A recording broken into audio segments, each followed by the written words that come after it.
Welcome back. Let's take a look at best practices for hosting a video conference or presenting in a video conference. So there's plenty of different video conference platforms. We have Zoom, Teams, GoToMeeting, WebEx, and there are a lot more.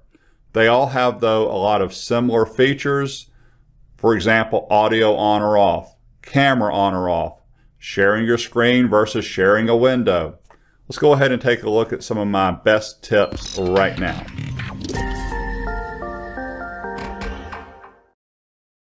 So the first two are tips you don't need to do every day or for every conference. One, if you're working from home, you have a modem and a router, you should restart that at least once a month. I go a little crazy and do it once a week because that actually is a computer. So I actually like to restart it. I restart it with an app that I have, or I can go to a website and restart it with my internet service provider. But you can always walk over to the wall, unplug them, wait 20 to 30 seconds and plug them back in. If you notice your internet speeds are really slow, great time to restart that. Also, it's amazing to me how many people do not restart their computer. I am on the extreme side. I do it once a day. If I'm working once a day, but you should at least restart it once a week. Now, here are my 12 items. So, sounds like a long list, but I'm going to fly through here. One is scheduling the meeting. I use Microsoft Outlook, but you could do this with your Google Calendar also. I like to, a 30-minute meeting, I will make 25 minutes if I'm hosting that meeting. People love that additional 5 minutes that they get.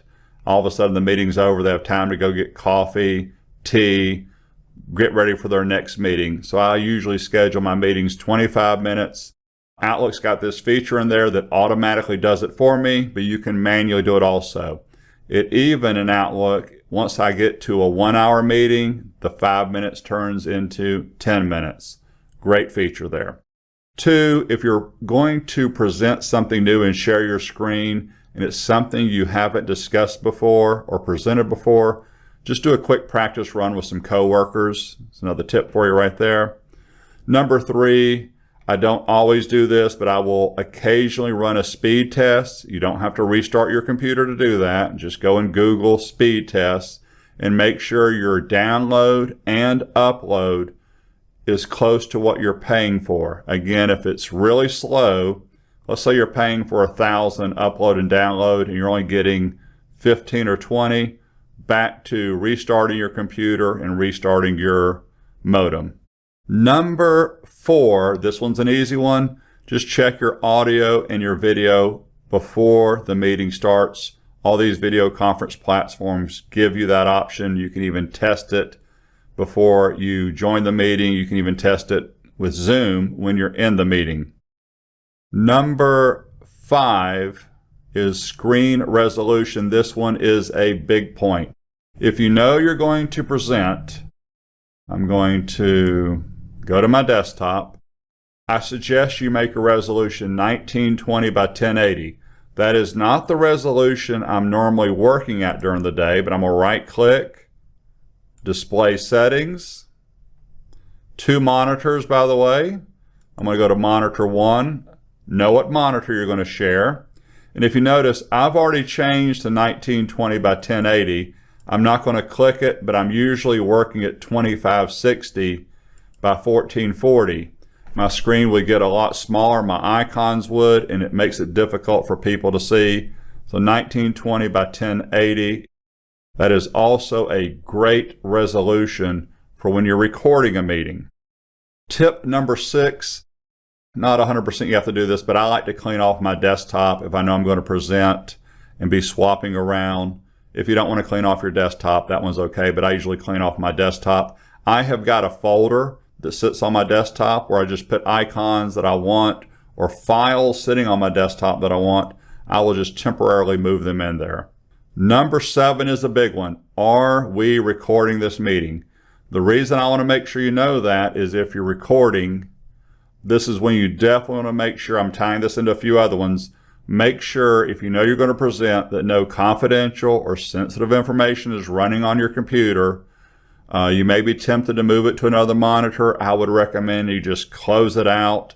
That way you don't have to worry about if there's a recording, even if it's up there for just a split second, someone can go back and look at that recording and say, oh, there's all the bonuses we're paying this year. I'm using that as an example.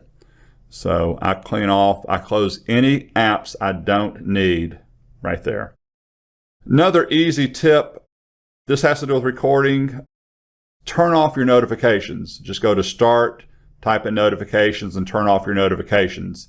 Microsoft Teams users, turning off your notifications is going to stop all those Outlook notifications from coming, but it will not stop your Teams notifications from coming, even if you're presenting. So there's a feature in Teams. It is availability, be right back, in a meeting, presenting. There's also do not disturb. If you set that to do not disturb, you will not get any notifications unless you're at mention, because you don't need that pop-up in the bottom right corner when you're sharing your screen, especially if you're recording. If you forget to do not disturb and you're already in a meeting, you can go to the word more, and there's a feature that says turn off notifications. I would encourage you to do that. Another great tip is when you are sharing, occasionally I see this a lot. Someone's sharing their screen, they either have a PowerPoint slide up or they have Word or Excel up, but all of a sudden, even though they're sharing, we're not even discussing what is on their screen anymore.